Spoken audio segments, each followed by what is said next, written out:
With the release of the Steam version of Gloomhaven, we're here to show you how to play. Join us on Legendary Tactics. Yeah, so we thought it would be a great idea to walk you through the how to play part of the Steam app. We're really, I don't know about you, Cax, but I'm excited about the campaign mode once that's done. That's going to be amazing. That is going to be I'm really really looking forward neat. to that. Yeah, it's still in works, and I'm not sure on time frames, but I'm hoping sooner than later will be amazing. Absolutely. So, in the meantime, we thought we'd do a little walkthrough of the how to play, so that when it does come out, we're going to be fully prepared for full action here. Yes. And so far the game only has Guildmaster mode, so it's not the full campaign. So this is more of like just a short, kind of sample of play or whatever, just a short little campaign, I guess you could say. And just to give you an idea of how that's going to work. So they start off the how to play with a round summary. Basically that's for when you are actually in the dungeon, and again, we're focusing on the Guildmaster mode for now.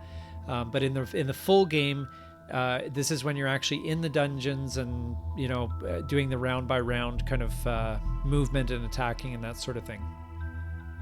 So there's four phases in the round summary: ability card selection, the monster cards revealed, the action phase, and the end of round. Yeah. So the thing to remember with the ability cards is, basically from your hand, you're going to be able to choose 2 cards for the round, or you can choose to perform a long rest, and we'll touch on that a little bit later. But basically, the first card selected is your initiative, and low number gets to go first. So when you're figuring out the turn order, the lowest number is going to be the one that moves first. So it's very important, if you want to attack and kill that monster before they have a chance to respond, you're going to want to choose a low initiative number.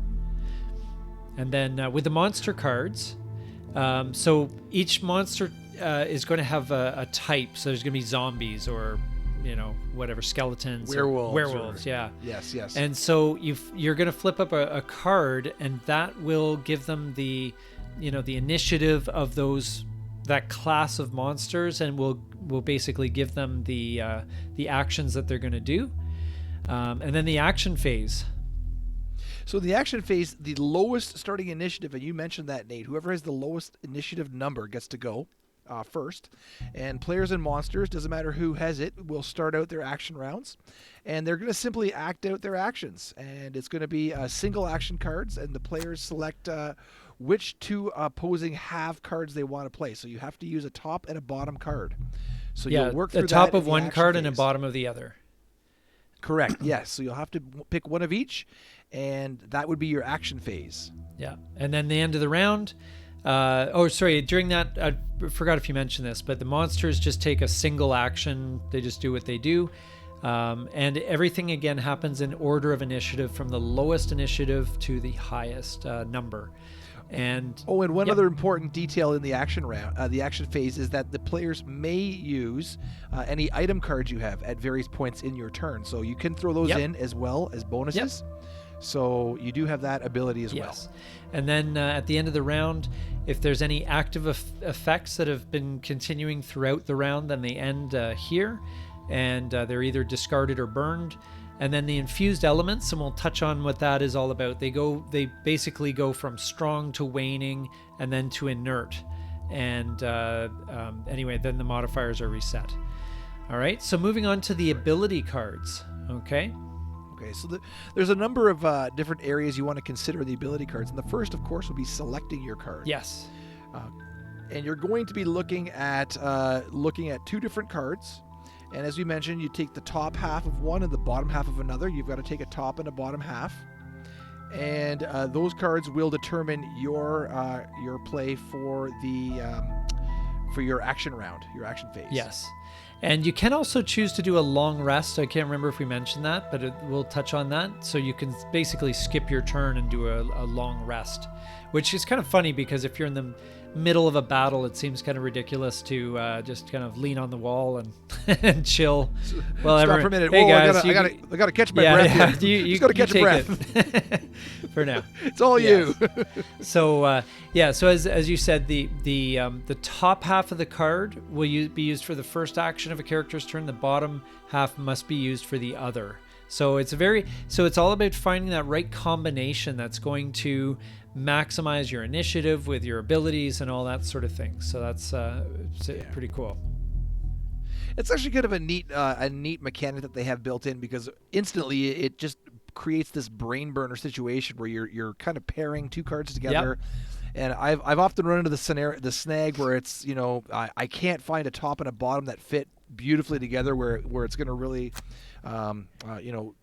create the outcome I want. Yes, so or you find them. It's a trick. You find those, except your initiative's so high that you're going to go last that turn, and you may not live long enough to use that to actually combo. Utilize them. Yeah. So yes.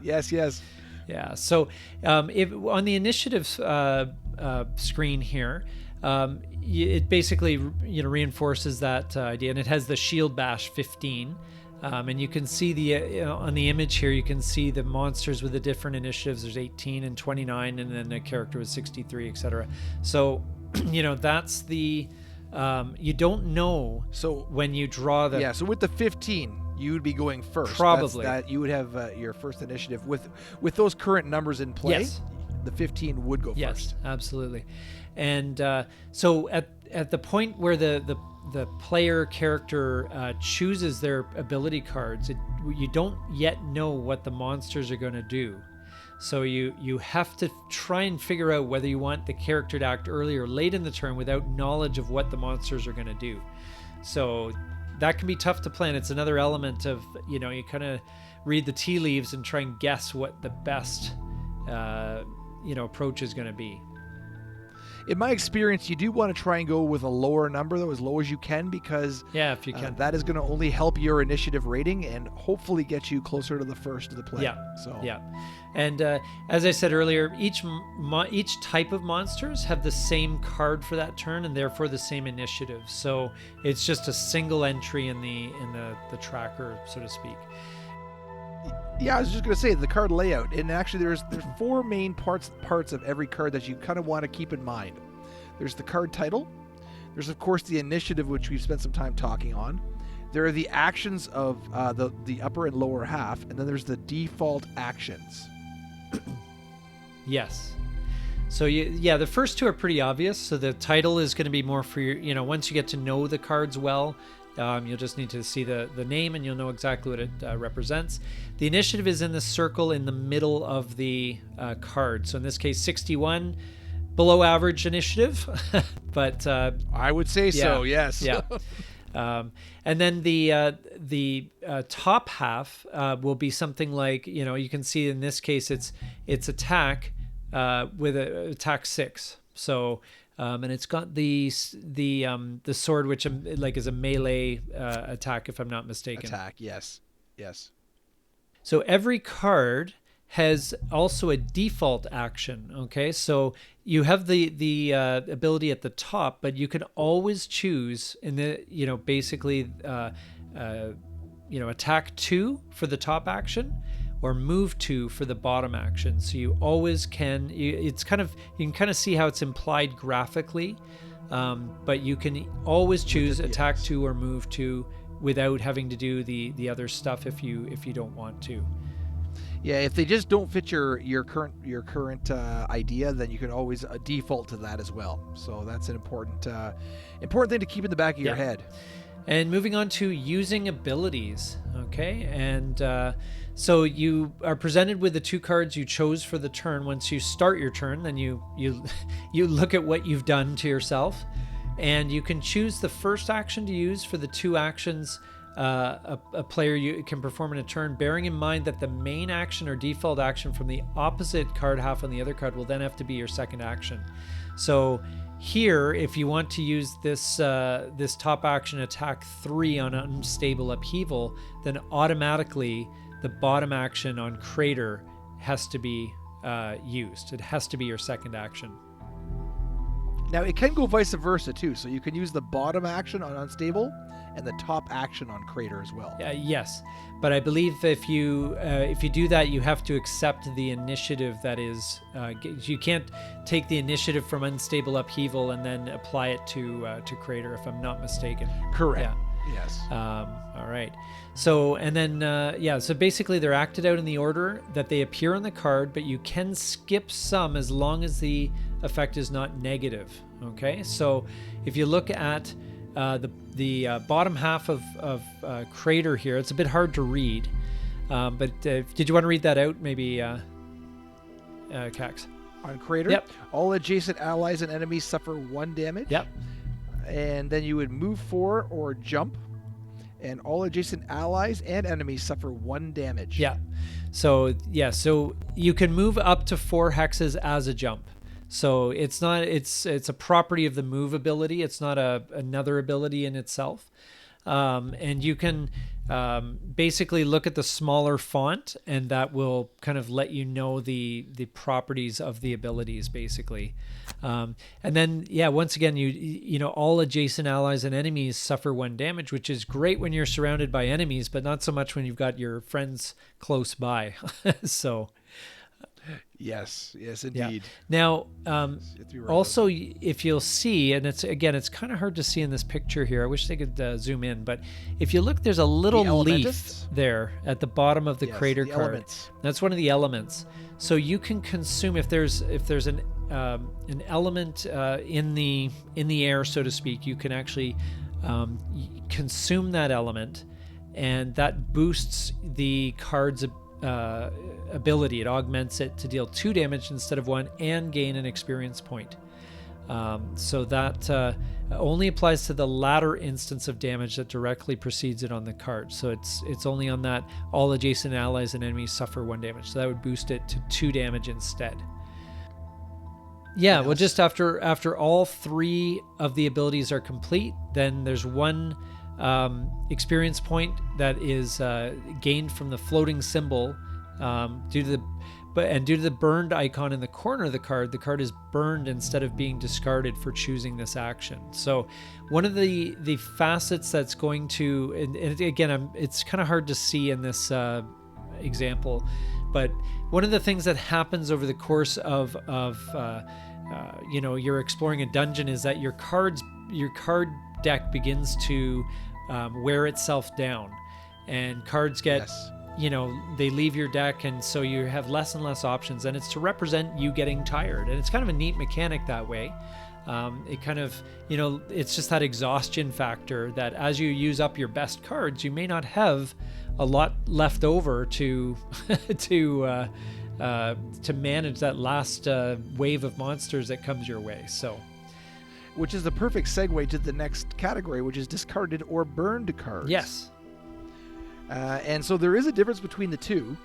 You can burn a card, and they may not be recovered by resting and are normally only usable once per scenario, unless a recovery ability found on some cards, which allows burned cards to be returned to hand. So that's the burned cards. So they can sometimes be brought back. However, there's the permanently burned cards, which are not recoverable at all in a scenario. That means it's a one-time use, and you don't see it again till the end of or the start of the next scenario. Yes, and if there is no burn, it's such a funny symbol. I love the card on fire.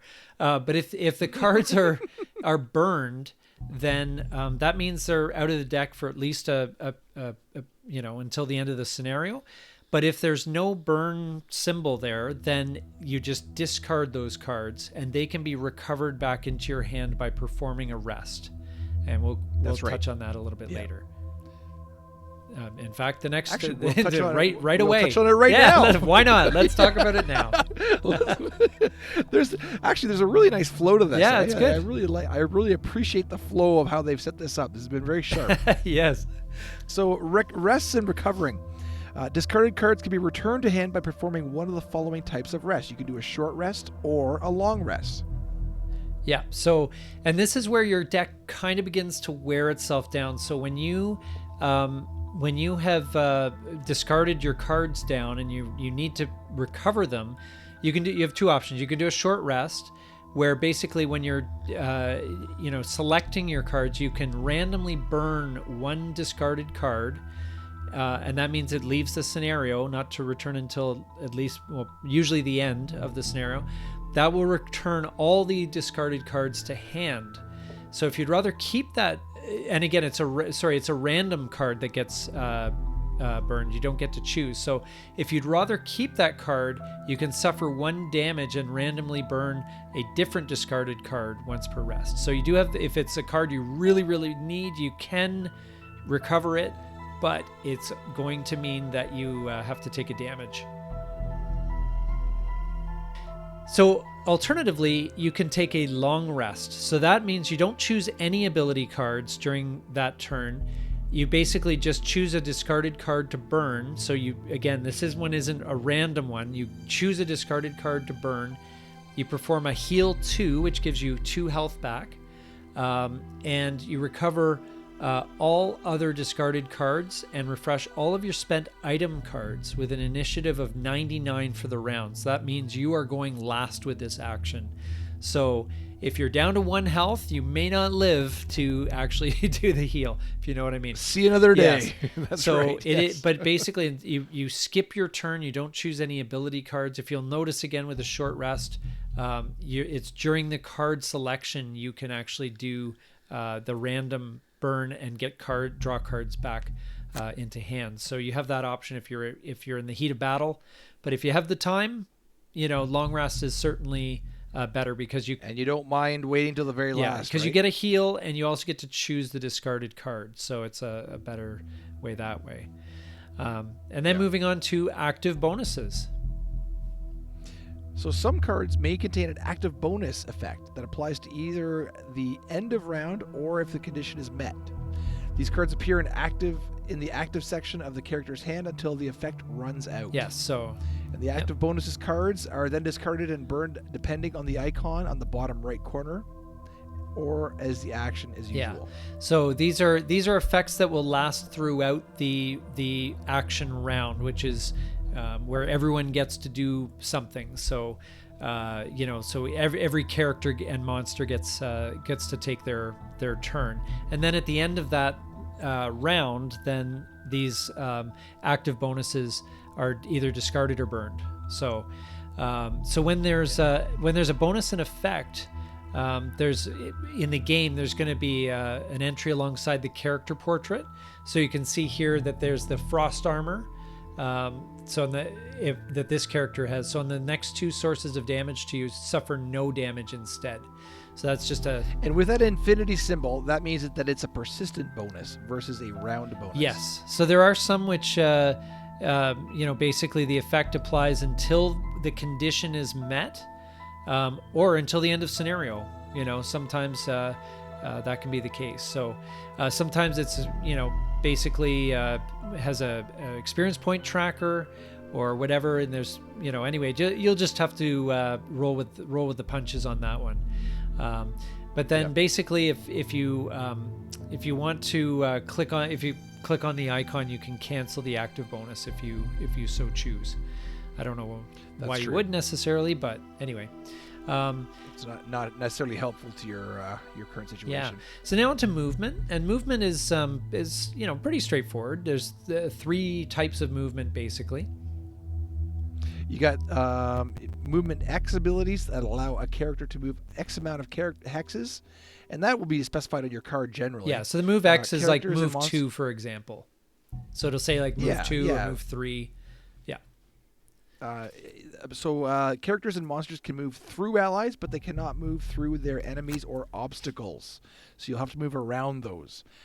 Traps cannot be moved through or are triggered when their tile is entered with normal movement. So you can move through traps, but they're triggered when their tile is entered with normal movement, right? So if you want to, you can trigger the trap, but depending. And you cannot end on the same hex as another character or monster, and walls can never be moved through. Yes. So that's your basic kind of movement that you would expect from any sort of hex And miniatures or hex encounter game, it's basically, it'll say move 2, and you move 2 is, and like most of games of this type, you can move through your friends, but not through your enemies, through the walls, etc. And traps are going to be used to kind of shape the dungeon, a little bit, so you're not going to have full movement to get around and, surround your enemies or whatever. So yeah. And then you have jump. So then we have jump. Yeah, and jump means that you can, and some spells, some cards are specified as a jump, and a jump allows the character to ignore all characters, monsters, or obstacles and traps during their movement. However, the last hex of a jump is still considered a normal movement, so they must obey the normal movement rules above, as a normal move hex. Yeah. Or if you're moving normally. Yeah. So the way I think of, so you may want to land. Yeah. Go ahead. Well, I was just going to say, the way I think of this is like, the knight in chess. So the knight can jump over, pieces, but the final space it lands on has to be legal. As normal, yes. as a normal land. Yeah, like you can't jump over and land on your own pawn, for example. You have to, the landing space has to be a viable move. Okay. And then we have flying, which is actually one of my favorites. This is pretty awesome. And some monsters may also have flying special trait as well. And this allows them to completely ignore any characters, monsters, or traps and obstacles during part of their movement, including even the last hex. Except that they must still end their movement in an unoccupied hex, and no monsters or characters present. Yeah, and so, it's kind of funny. I like this. If the character loses the flying trait while occupying an obstacle hex, you land, you have to like pretend you landed on a damage trap and take the damage. Yeah, you get busted. And then you move to the next nearest empty hex. You can just imagine someone's flying ability being ripped away right when he's over up. You ran into like this invisible wall. Yeah, well, or just lost their flying ability and they happen to be over like a thorn bush or something. Ouch. Yeah. Yes. Yeah. Now, again, for interest's sake, we have like visual interest and maneuvering, tactical interest. There is obstacles. Yeah, so obstacles are various decor elements blocking hexes in a room, impeding normal movement through the hexes they occupy. They don't hinder range attacks, though. That's important to remember. Yeah, so they're basically things that you have to, move around. You can still shoot your arrows across them or whatever, but, you have, it's basically to make, instead of just having each room the same with just a bunch of hexes, it creates some tactical interest there. Yeah. So that brings us up to traps. Yeah. Well, I'll just say it's possible to create, with some character abilities, to create or move obstacles. So when doing so, you can never be completely cut off one area of the map from another. So you can't block off the monsters or whatever by pushing the coffin in front of the door. It kind of defeats the purpose. Yeah. Wouldn't be a bad idea. Yeah, it'd be a great idea. It's not going to work. Yeah. And then traps. These are fun.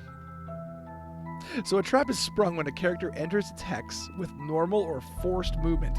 Flying and jump movements are unaffected by traps, though. That's important.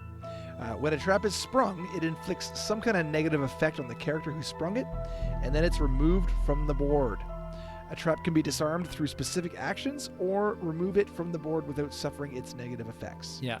So in the game, you can just hover your mouse over the trap and it'll tell you, what type of trap it is or what damage it's going to do. And characters and monsters can also create traps on the board with the effects of dictated by their abilities. So, and I remember this from, there was one character that we played when we were playing the live game where they could put down traps and just kind of mess with the monster's ability. I never liked being forced to get when you're forced to move onto a trap. That was always super annoying. It's not ideal. No. Yeah, that's right. And now the types of attack. So we start off with melee and ranged. See, those are the two basic types of attack. An attack ability allows a character to do a base amount of attack on an enemy within their range. Characters and monsters cannot attack their allies. There are two types that we just talked about, the melee and the ranged. So a melee attack will have no accompanying range value and are considered to have a default range of 1. Yeah. So they just So attack basically they have to be right anyone beside who's you. adjacent. Yeah, yeah. The ranged attacks, though, are accompanied by a range Y value. So there'll be some number there that tells you how far they can actually hit from. And that means that they're basically going to be targeting enemies within a certain a distance from you. Now, if you are attacking using a ranged attack, targeting an adjacent enemy, though, that gains you a disadvantage, which we'll be touching on in 2 more slides. so Yeah, that's right, ranged yeah. attacks are for, ranged use. Basically, you should use your right. weapons Yeah, properly, in other words. And you're pretty much going to see archers as the primary users of the ranged attack. They're going to be the ones that are going to be shooting from a distance. But Yes.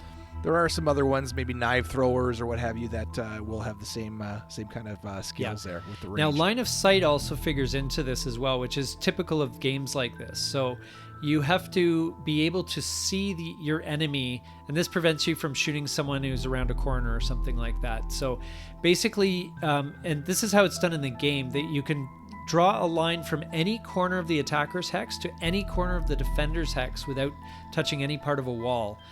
I'm not sure how it'll be handled in the actual game. In the gameplay, they'll probably just indicate whether they're in line of sight or not. But if you need to test they will it, either allow or disallow you, I yeah, imagine. or if you're playing the physical game, that's how they decide whether someone's in line of sight. And only walls, so none of the extra decor blocks line of sight. It's just the walls. And basically, as long as if there's any sort of ability or ranged attack or anything, it can only be performed on a character within line of sight. So that's important. Important to know, yeah. yeah. So then we move on to attack modifiers. So there are, when you're attacking, the base attack value is written on the card can be modified by actually 3 different types of values in the following order. These are repeated for each individual enemy targeted by the attack. So number 1, an attacker's attack modifiers are applied first. These modifiers include bonuses and penalties from active ability cards, items, and other sources. So, for example, in a +1 attack from poison. Yeah. The next, you'd have an attack from a modifier card that is drawn from the attacker's attack modifier deck and then applied. Yeah, so there's And basically separate decks that there's the attack modifier deck. And so I guess this is to give it a bit of a random kind of element, essentially, so that the attack isn't a done deal. You can have an advantage, but it doesn't necessarily mean you're going to win. Yeah, and on the other hand, too, you could actually bump up your attack value. Yes.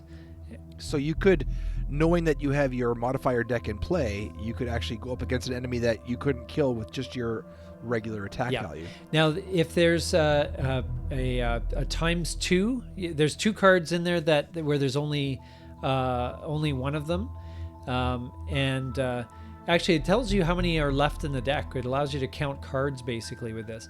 But when you get the standard ×0, or which is a miss basically, or ×2 where you get a critical hit, then as soon as those cards turn up, then you reshuffle.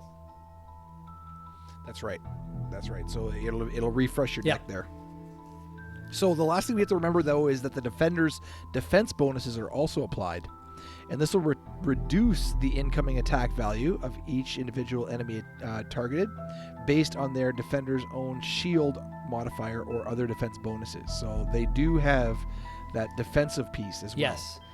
And it's important to remember that the bonuses are applied per target. So you can have one attack action, let's say one which attacks an area, but it's going to deal different damage to each enemy it targets. So there's going to be some variability in that, the damage that you do, even if it's the same attack, the one card that attacks all enemies or whatever. And here's the advantage and disadvantage part. Yeah. The last thing under abilities, the attack abilities, would be the advantage and disadvantage. And so some attackers have either advantage or disadvantage from either an effect of poisoning. Any range attack performed in a melee range will suffer disadvantage. So an attacker with an advantage will draw 2 modifiers and use whichever is best. However, on the flip side, an attacker with disadvantage will draw 2 modifiers and use whichever is worse. And I wish they had an actual illustration of this in play, but again, if you, just to go back to the attack modifiers, so if you draw a +1 and a -2 and you have the disadvantage, well, guess what? You're using the -2. Or if you have the advantage and you draw obviously a +1 or a -1, you're going to use the +1. So, it's a neat, it's very simple mechanic, but it gives kind of a good a sense of advantage and disadvantage, which I like. So, all right, we have a few abilities to go through. The other abilities. So there are a number of other abilities to consider, and the first one would be area effects. So some attacks and other abilities allow you to target multiple hexes. So in these cases, the ability area of effect is shown on the card. So if you got a so the red hexagon. So if you look at opposing strike, it's you can see there's a gray hex there. That's where your character is, and then the opposing strike is the red hexagons on either side. That shows you which enemies would be affected, or which hexes are affected by this particular attack. So in this case, it's almost like you're Darth Maul or something like that with double lightsaber, and you're hitting the guy in the front and the guy in the back with this particular attack. Yeah, and gray hexes indicate the hex on which the character is currently located. An area attack which includes a gray hex is always considered a melee attack, so it's your adjacent square. Well, yeah, basically, so what it's saying is that if a ranged attack won't have that gray hex, right? It'll be, or at least it'll. No. The gray hex is just indicating where your character is standing, just so you have some perspective on where the attack can go. And basically, if you have a ranged area effect, then basically only one of the red hexes needs to be within the range specified, and it does not need to contain an enemy. And then you can kind of hit that spot and do the damage in that particular area. So ranged area effect patterns can also be rotated using the keys, the arrow keys.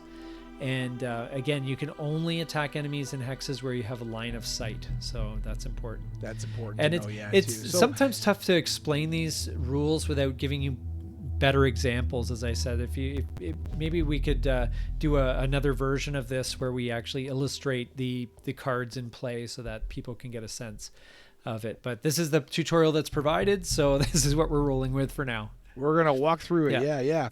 So another important thing to remember is that you can have multiple targets, which is kind of cool.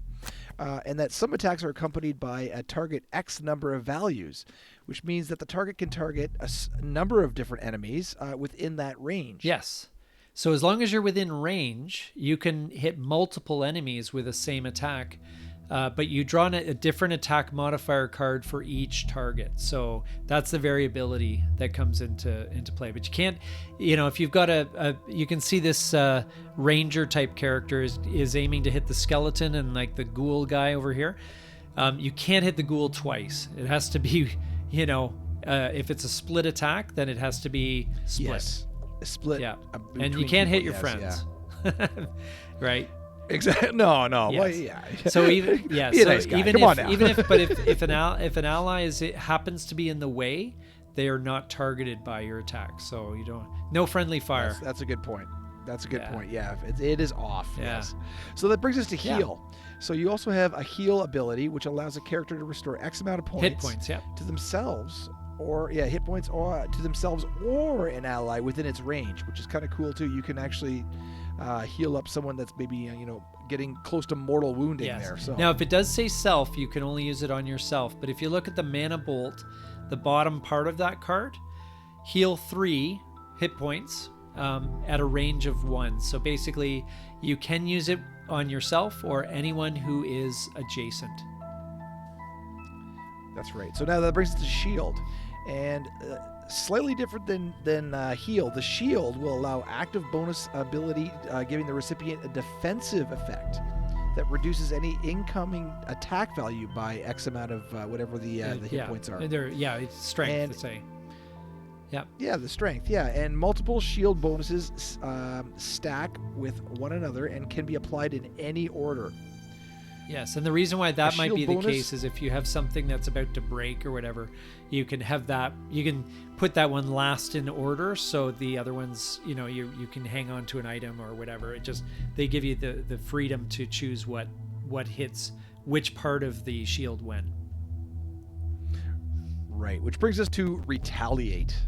So a retaliate bonus ability causes the recipient to inflict X amount of damage on figures who attack it from adjacent hex for each attack made. A retaliate bonus can also be accompanied with an X, a range of Y value, which means that the retaliate damage is applied by any attacker within the Y hexes. So if you've got a certain range there, again, if you're a ranged attack, you can actually hit back up to the certain range you're allowed to. Yes. Now, if the character is killed or exhausted by the attack, then the retaliate doesn't happen. But if you have multiple retaliate bonuses, they do stack. Even if and retaliate itself is not an attack or even a targeted effect. So it's basically it's the ability to counterattack if you get hit, and you can even counterattack at a range potentially as well. Yeah, that's kind of a neat. Yeah, and they kind of show off the cool graphic there here without an example, but trust me, it's something that'll do well for you. It'll be helpful for sure. Which speaking of helpful, looting is never a bad idea. So we're on to loot here. Yeah. And loot allows the ability allows a character to pick up every money token and treasure within a certain range. Again, this action is unaffected by the positions of the monsters or obstacles. But note, this is considered a ranged ability for the purposes of line of sight. So in other words, you have to be able to see the treasure that you're looting. It can't be around the corner. Even if you're close to the edge of the wall or whatever, you can't. If you can't look around that corner, you cannot loot that thing. Oh, sorry. Just very quickly. At the end of the turn, a player character will automatically pick up any gold on the hex they occupied. Okay.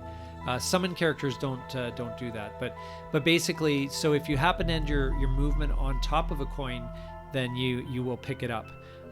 So looting is great, but I remember sometimes it's like a choice between, well, do I I'm almost out of my deck. Do I really use this loot ability now and potentially, that monster's going to come back and kill me, or do I just do the responsible thing and do an attack instead? So there's some good tactical choices there. So if things are getting a little dicey, you are able to actually, as a last ability, to summon. And you can actually summon.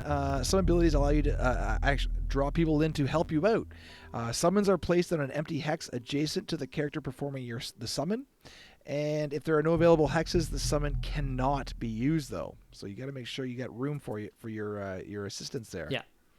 And they all have the summons have basic stats for hit points and attack value, move value, and range, and they may even have special abilities, which will be written on the ability card. And it's considered to be a persistent bonus until the summon loses all of its hit points. So if it gets killed, quote unquote, or its corresponding ability card is removed from the active area, or the summoner becomes exhausted, at which point the summon disappears. Yeah, and a summon's turn in the initiative order is always directly before the character who summoned it. So it's separate from the character's turn.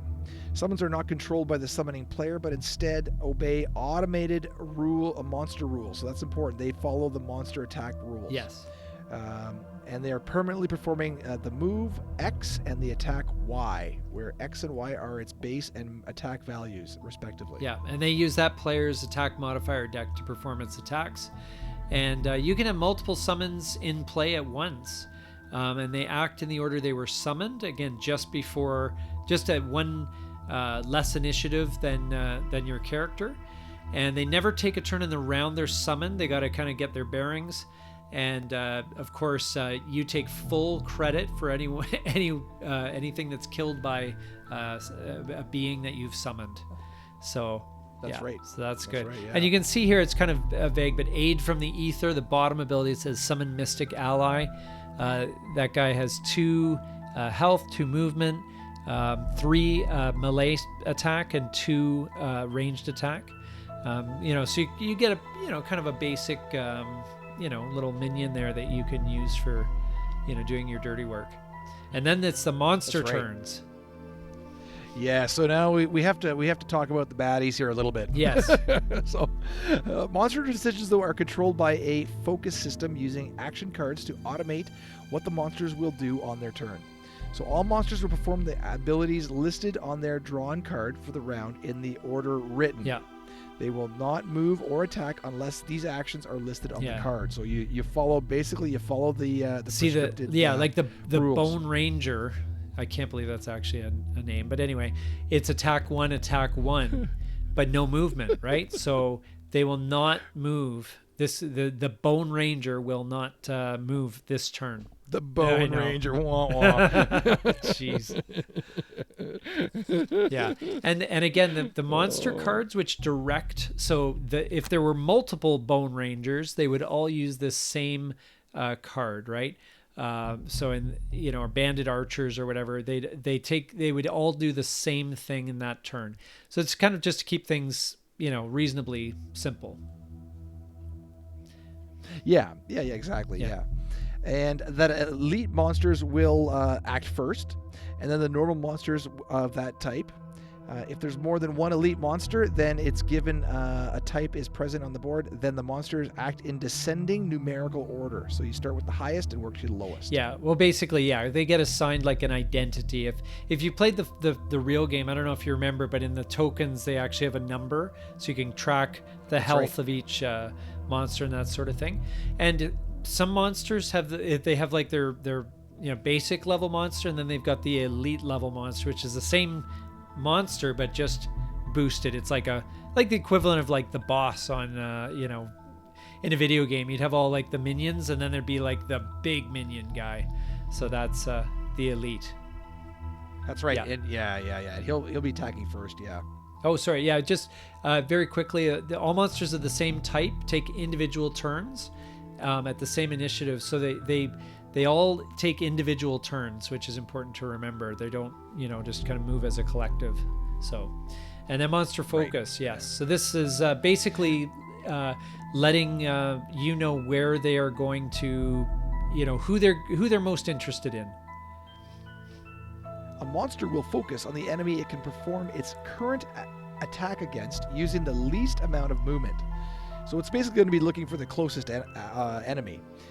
It finds its shortest possible path to get in range and line of sight to use its attack, and the enemy that can be attacked at the end of the path is the focus. Yeah, so it's basically looking like most of us, these monsters are lazy and they want to get there by the shortest and easiest possible path. So they're going to go for generally the person that is wherever it's closest, that they have to expend the least amount of movement to get there. And that's right. Now it may not be the closest, right? But because it depending on line of sight and all that stuff, like it may be, it has to be able to move towards someone that would be considered to be the closest, even if it's not technically the closest. Oh, good point. So line of sight could definitely play. Yeah, line of sight or obstacles can all play a factor in that. Right, even traps possibly. Yeah. Very interesting. Okay. So if a monster does not have an attack value or an attack listed on its ability card for the round, it finds a focus as if it had a melee attack. In that case, the monster can move to the same number of spaces to get within range and line of sight of multiple enemies. And is checked as a tiebreaker for determining the closest. Yes. So you'll So basically, it's just figuring out what is the, and if basically there's equidistant enemies, there's different characters, and it's basically all even. They're all like 2 spaces away or whatever, right? Basically, they are going to basically not counting through walls. Its proximity from the monster's current position is then checked as a tiebreaker for determining closest. So this is all about which character are the monsters going to focus on. Yeah. And if more than one enemy ties for being the closest, then the second priority is to focus on the enemy who is earlier in the initiative order. Okay, so the summons so are it focused defaults on to before the initiative, okay. character, even on the round in which they're summoned. So, so again, just to go back to that last thing, so, you it may have to move around an obstacle to get to someone. So if you're looking for a tiebreaker, it'll be the one that's actually closest, even counting as though you're going over the obstacle, even if you can't. So, and then That's a good point, yeah. second priority is, they look at initiative. So who is earlier in the initiative, that's who they go after. And then if there's really no valid targets on which to focus, because there's no valid hexes a monster can attack from, so they're all blocked, or it's, the other monsters in their way or whatever, so they will not move or attack, but will perform any of the other actions on its ability card that it is able to. So if it's stuck and there's no one to focus on, it'll just stand still and wait until someone comes into its range. into range. So yeah. Well, speaking of waiting, and it could also move though. Monster movement. So a monster can move on its turn if move is present on its ability card though only, and it can move the number of hexes equal to the move value. If the monster has a move but no attack afterward as part of its ability, it will use its movement to get as close as possible to an enemy, and then moving along the shortest possible path to get there as well. Yes, and then if it does have an attack ability after its movement, it'll move the least number of hexes possible in such a way to attack its focused enemy with maximum effect. So if it's a single target melee attack, it'll just move towards the nearest hex adjacent to its the enemy that it's focusing on to attack. But if it's a multi-target attack, it's going to move towards a position where its attack will hit its focused enemy and as many other enemies as possible. So in other words, these creatures aren't stupid. If they can find a space where they can get the maximum multiple effect, while still, going for it. Using its focus target, then it's going to do that. And it's only going to move toward a hex where it's within range to perform its best possible attack. And it will also move away from its focused enemy until it can perform the ranged attack without disadvantage. If you remember, if you're adjacent and you try and use a ranged attack, you will attack at disadvantage. But it will actually choose to move away from your character in order to give itself the range so that it doesn't have to worry about that disadvantage. And if it has to choose, it's going to prioritize losing disadvantage on its focused enemy over maximizing its attack on secondary targets. That's right. And even if a monster cannot move into an attack range, it will still use its movement to get as close as possible to its focus. So after having abilities other than attack on its ability card, it does not affect a monster's movement in any way. And it'll simply move according to the above rules, and then it will use its ability as best as it can. Now, monsters without the flying trait, they will basically count traps and stuff as obstacles when determining focus and movement, unless moving through one of those hexes is the only way that they can move towards their target. And if so, they're going to use the path moving through the smallest number of negative hexes possible. So they're not going to stumble through, 3 traps in a row if they can get there by just crossing one. So a lot of these things are going to be handled in the game by the computer, which is great. But it's good to understand what it's doing.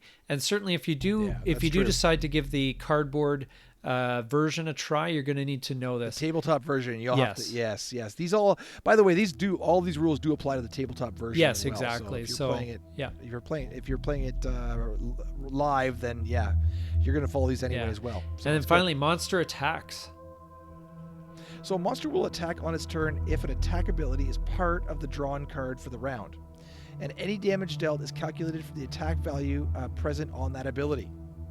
Monsters will always attack their focused enemies, but if the monster can attack multiple targets, it will attack its focused enemy and as many other enemies as possible to maximum effect. So it's out for blood. Look out. Yeah. And then if it's something where it can hit do multiple attacks, it will hit its focus target first, and then it just basically you pretend that that focus target isn't there, and then it will choose the second most likely focus target and the third most likely focus target after that. That's right. Yeah, so it'll just go in order. So that brings us to effects and conditions. Yeah. And there's 4 basic different areas you want to consider, but we'll start with the attack effects. Okay. So you've got abilities that can have effects that apply to the target after damage from the attack is resolved. Attack effects are applied regardless of whether the corresponding attack does damage or not. And some actions can also have these effects as a standalone ability without an attack. So you got the push effect. Yep. Well, I was just going to say the target is forced to move X number of hexes in a direction specified by the attacker. But each hex moved must place the target further away than it was previously. So you can't do any sort of weird gamey effects where you're like, you move back one, then kind of off to the side. Right. And it has to be away. Yeah. And if there's no viable hexes into which to push the target, so if it's up against a wall, then the push ends. But and you can push it through its allies, but not its enemies. And that's where it's handy. Potentially, you can do a push to push a monster onto a negative hex like a trap. That's right. So then you have the pull effect. And the target is forced to move an X number of hexes in a direction specified by the attacker, but each hex moved must place the target closer to the attacker than it would previously was. And if there's no viable hexes into which the pull effect would happen, then the pull ends. And the target cannot be pulled through its allies, it can be pulled through its allies, but not its enemies. Yeah, so if you remember that that character in Mortal Kombat, was it... who is that guy? Yeah, Get over here. Yeah, I remember him. Yeah. I keep thinking Sub-Zero, but it wasn't Lee Sin, him. but I don't think it was Lee Sin either. yeah, I can't remember. But the guy threw the harpoon and pulled that's that. It's pulling him. And again, probably you're going to pull him into a trap or some sort of thing. That's a really good effective use of the pull. Yeah, for sure. Yes. Now this next thing is really important to kind of grasp. It can be a bit, difficult to understand at first, but it's actually kind of a neat effect. So they have the ability of piercing. So up to X number of points of the target shield are ignored for the attack. So unlike other effects, pierce is applied while calculating the accompanying attack damage instead of afterwards. So it's basically it's disregarding some of the shield, and it's as opposed to a normal attack which has to take that into account. So they may have a better example of that later. Hopefully they will. Yeah, sure. And then we have the last one, which would be add target. And if a character triggers this effect with an attack position, the character may add an additional target within range to their attack, and all added effects and conditions of the attack action are applied to the target as well, except for effects that would result in additional targets outside of the original added range there, or the added target. Yes. Yeah, so basically it allows you to add an additional target as well as the one that you're actually, aiming for. So, again, I wish they had examples. They just have a static card here, so we'll just have to work with it. Yeah.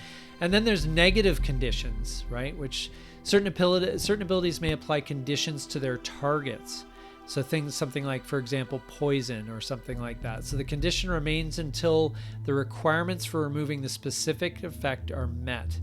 And only one of each condition type may be applied to a single character or monster at a time. However, conditions can be reapplied to refresh their duration. So for example, if poison is going to run its course and it's getting weaker and it's going to disappear after X number of rounds, you can reapply the poison to reset that timer.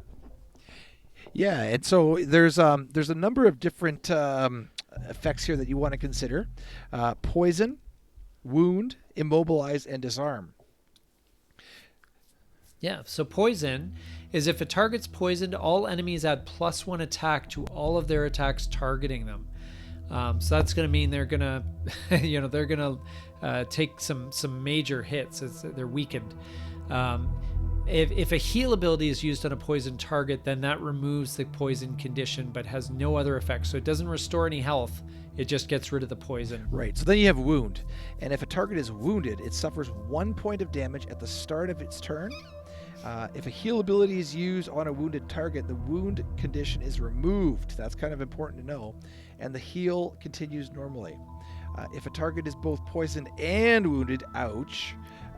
That hurts. Exactly. That's brutal. A heal ability would then remove both conditions, but have no effect. So at least you get rid of 2 potential damages there at once.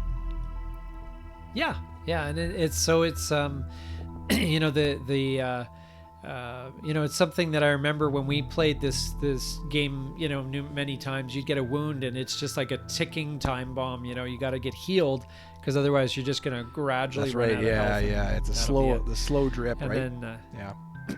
Yeah, and immobilize, pretty straightforward. You just can't use any move abilities on your turn, and at the end of its next turn, the immobilize condition. And watch out for the reaching hand of disarm, and that is if a target is disarmed, it cannot perform any attack abilities on its turn. At the end of its next turn, the disarm condition will be removed, though. Yeah, so those are just, you know, disruptions to the normal flow. And then you have a couple of positive conditions. So the positive conditions can apply, characters and monsters can apply them to either themselves or their allies through certain specific actions, and they cannot be prematurely removed. Right. So strengthen is the first one. So if a target is strengthened, it adds advantage on all of its attacks. And at the end of its next round, the strengthened condition would be removed, but you do get a buff and a bonus for current round attacks. Yeah, so if you remember, advantage means you draw 2 of the bonus, the attack modifier cards, and you choose the best one. So that means until the start of your next turn, you get a bonus on all those attacks there. So hopefully you're building up a big power play. And then we have use it. Yes. And then invisible. And if a character or monster is invisible, it cannot be focused on or targeted by an enemy. But invisibility does not affect a character or monster's interactions with their allies. At the end of the next turn, the invisible condition would be removed, and monsters treat invisible characters exactly as if they were obstacles. Yeah, which is kind of hilarious. Oh, you're in the way. Like this thing's the in the way. monster just like, oh, there's something bumping into invisible something here. I'll just go around it. Right. Yeah. And then bless and curse. So curse and bless differ from normal conditions in that they, instead of applying a continuous effect, they add modifiers to the target's modifiers deck. And the first one is bless. So if a target is blessed, bless of its ×2, a card would be shuffled into its remaining attack modifier deck. And when the card's revealed through an attack, it's removed from the deck. So it's like a one-time use card, but it's a ×2, which is pretty powerful. You don't know when it's going to take place, but you get basically a critical hit. And a curse is its opposite. So it's going to give you a ×0 modifier, which basically means your attack fails. And it gets shuffled in. And as soon as it's revealed due to an attack, then it's removed from the deck. Right. So we move on to elements. Yeah. Now this part, I remember when I was first learning Gloomhaven, this was kind of the part that really kind of confused me. Well, there's a lot of different elements to consider. Yes. So we start with infusing light, and some abilities have an elemental affinity associated with them. So if an ability with one of the following elemental symbols is played, it will infuse the battlefield with that element in the turn. And you've got a number of different elements there. You've got fire, ice, air, earth, light, dark, or any of the ability. It's a multi. So there's lots to sort of take in there. Yeah. So basically, when you play a card which has one of these elements, the element goes kind of into the environment, and it can be drawn on to enhance certain card effects.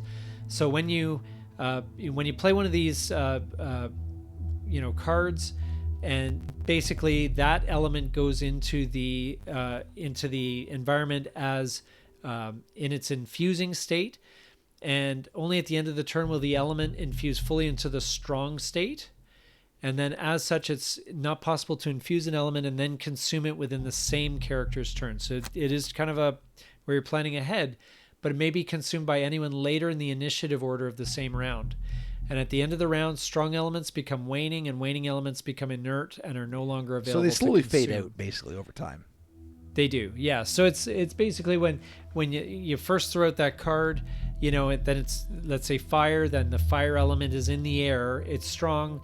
Then the next turn it is waning. Then it's disappeared. done. It's dissipated. And so, which brings us to so the it's kind of an interesting thing. which is kind of what the consuming elements is all about, is that elements in the strong or waning state, of the tracker will that's basically where you're tracking them. And a consume element is sorry, I'm going to start that over. Consuming elements in the strong or waning state in the element tracker at the right hand side of the screen can be consumed to add effects or to augment certain actions. The consume element is represented by one or two elemental symbols, which are accompanied, as we just talked about, with an arrow there, and they will increase damage or an attack value.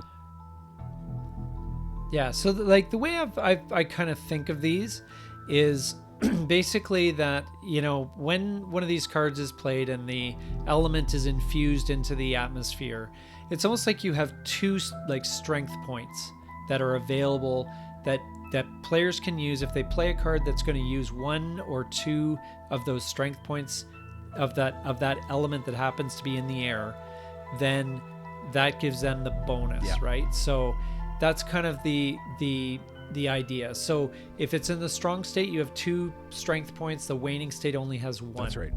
And so, so in this frost armor thing, you can see this card. It says attack melee 2, range 3. But if you spend one of the, what was the green one there? Is it earth? Then basically it gives you +1 attack, melee attack, and experience point or whatever. And so, basically once it's consumed, then it's basically it's spent. It's no longer in the environment again, and it is used up, basically. It's been used, yeah. Yeah. So that brings us to our items, and we've got the item slots that you got to consider. So each characters can equip items and item cards when they're not in scenario into various item inventory slots that appear on the left-hand side of the screen in the game, anyway. Yep. And there are different spots there. There's the head, the body, the legs, the hand, and small items. Yes. So you can have one head, one body item, one head item, one body item, one legs item, up to 2 one-hand items or 1 two-hand item. So if you're wielding a very heavy sword, it's going to take both hands, and up to a number of small items equal to half their level rounded up. So that'll be all handled automatically by the app in this case. Yeah. So when you're playing on the tabletop, though, you'll have to be aware of that when and if you can use it. So, which actually pairs very nicely with the very next slide here, which is using your items. So the app really kind of streamlines this for you. It's going to actually glow whenever you can use the item.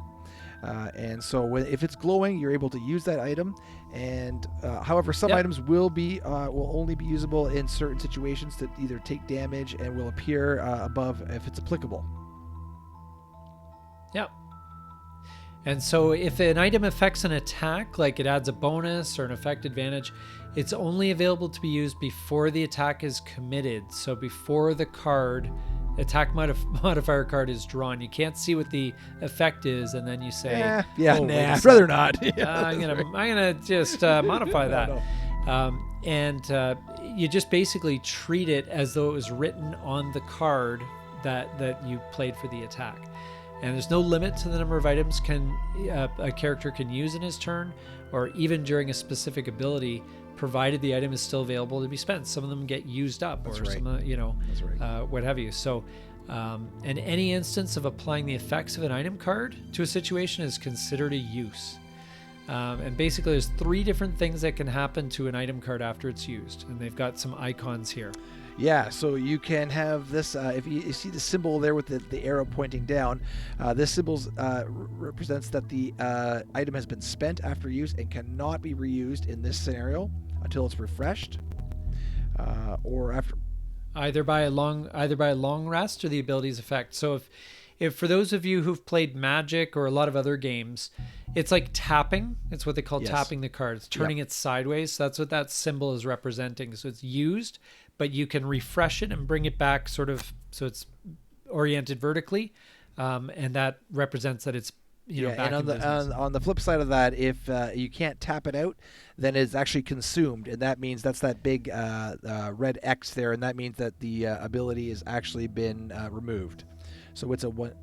Well, yes, but it can be refreshed within a scenario by specific abilities, and it's refreshed between scenarios. But it's a one-time use in the scenario, though, right? No item can be permanently consumed. So imagine it's like a potion bottle or something. So once that potion's gone, you can refresh it between scenarios. Or if you happen to like, I don't know, there's a special ability or something that refills potions that people have, then you can refresh it then. But otherwise, it's spent basically for the scenario. So at the end of the scenario, you're gonna get into the experience section of things, and this is really important to actually buffering up the XP on your particular character. So to gain experience, some ability cards have an experience value attached to them, indicated by the shield icon within and a number within there, and the number on the amount of the XP to be granted upon each use of that action. A character must use one or more of the abilities in the action to earn experience this way. So you can see there's up to the 4 gold stars there. Mm-hmm.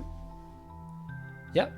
And so these are and the XP in the just like in Dungeons and Dragons or whatever, it helps you to level up, and in Gloomhaven it actually gets you to the point where sometimes you can retire or whatever, which is pretty kind of an interesting build your guy so mechanic. high up that actually he is done. He's like, I'm done. I'm rich, I'm wealthy. I'm out. Yeah, and sometimes the experience is only earned by consuming an elemental infusion, by having it as part of the on consume effect, or if a certain condition is met. Some persistent active bonuses grant experience when a certain instance of that bonus's trigger condition is reached. Okay, so a lot of this again is it's you're just gonna have to hold that rule in your head as you move into the scenario. And just look for examples of that, but it should be pretty clear. And now specifically with the Guildmaster mode in the app here, at the end of each adventure, each character at the party will gain experience based on the adventure difficulty. So the harder you decide to play the level, the more bonus you will get. And that's important too. But if you fail an adventure, you will lose all progress since the last village. So it's so that's gonna hurt. Yes, it could sting badly if you've built up a little bit there. Yes, and so, but experience basically gives you the ability to level up, which everyone loves. And in Guildmaster mode, when you reach a village with the amount of experience required, then you level up at that time. It's not an instant thing. You have to get to the village first. Yeah, so in leveling up, their maximum hit points are increased, and you unlock one of 3 new ability cards at each level. So this is, I think, very specific to the actual Steam app here, but that's okay. I know... Yeah, and that card's... I was going to say, I know in the actual game, you do visit the different villages there, and you can buy experience, and you level up in different ways there, but... Yes. But you can begin to upgrade... And this card... Yep. I was just going to say, the card's unlocked then for the rest of the run, so once you pick one of the 3, then it's unlocked for the rest of the run. That's right, yes. So that brings us to our last... and then just unlocking more cards. So this is a taste of the Gloomhaven kind of experience where you get these additional cards, and you can begin to kind of upgrade the ability card decks of the party, customize it a bit. You can tune them so that you can work out synergies. So you can have one guy's the bruiser and one guy's the healer, one guy, so you get a choice of those 3 cards, and you can pick the role that you want to play. And really kind of hone in your own character's abilities set and skill set. Yeah, and build your group so that there's some real synergy there. That's right. So our last category that we have to consider is damage and exhaustion. And taking damage is the first thing that we want to look at here. And that's whenever a player takes damage in any form, you're presented with 3 options. You can take damage, You can burn a card from your hand, or you can burn 2 discarded cards. Yes. And again, this plays to that idea of your deck as a kind of timer, because you can only do this so much. And sometimes if you're going to take 2 damage, you've only got 1 health, you're going to either have to burn a card from your hand or 2 of your discarded cards, and it just means you've got a smaller and smaller deck to work with as the game progresses. And a quick tip, though, it's often wise to use your health as a resource and opt to lose hit points over burning cards when you can. So those cards are pretty valuable. As you can often... you got to be careful about that. You can definitely recoup your cards if by doing other actions down the road. But if you burn them permanently, then they're out. So... Yeah. And just as far as burning cards, you can't burn the cards that you've chosen for the turn that you haven't used yet. And if there's any additional effects, like this just negates the damage. If there's any other additional effects like poison or something, that still applies. Yes. Which brings us to exhaustion. Right. The final chapter. That's right. And hopefully this video hasn't been too exhausting. Yes. But so a character can become exhausted in one of 2 ways. If a character ever drops below 1 hit point, so basically if you hit 0, you're exhausted. Or if at the beginning of a round a player cannot play 2 cards from his or her hand, then you are exhausted. So... Yes, because as I said, with when your deck runs low, you may have a situation where you cannot play. So this is why timing the rests and everything is going to matter, because if you're stuck and you cannot play 2 cards from your hand, because you have 1 or no cards in hand, and you cannot rest because you have 1 or fewer discarded cards, then you're basically exhausted. Exhaustion due to insufficient cards, though, does not affect a character's current hit point total. But in either case, the character is removed from the scenario and can no longer participate in the scenario in any way. So no more looting, no more experience, right? So you can't come back, and it should be avoided at all costs. If all characters become exhausted during a scenario, the scenario is lost. Yeah. So, yes. So you have to make this. So in other words, if you all get it, attacked, and you down to 0 hit points, then that's it. Scenario is over and you've lost. And I always thought it was kind of funny because you could run out of cards and your character's technically exhausted, not dead, just it could be at full strength, but just exhausted. It could be right in like the very depths of the dungeon, right before they're about to open the Lost Ark or something like that. And you're tired. And it's like, I can't make it any further. I can't take another step. yeah, literally. So I'm going to walk home now. I'm done. Yeah, I always thought that was kind of a funny, I understand why they set it up that way, but I always thought that was it's sort of a funny scene to recreate. It works out in some games is quite amusing. So anyway, we hope you've enjoyed this little walkthrough of the Gloomhaven rules, and hopefully they're helpful for the Steam app as well as the tabletop game as well. And if you enjoyed this, please don't forget to like, subscribe. I'm Cax. And I'm NATO. And this has been Legendary Tactics. Thanks so much for watching.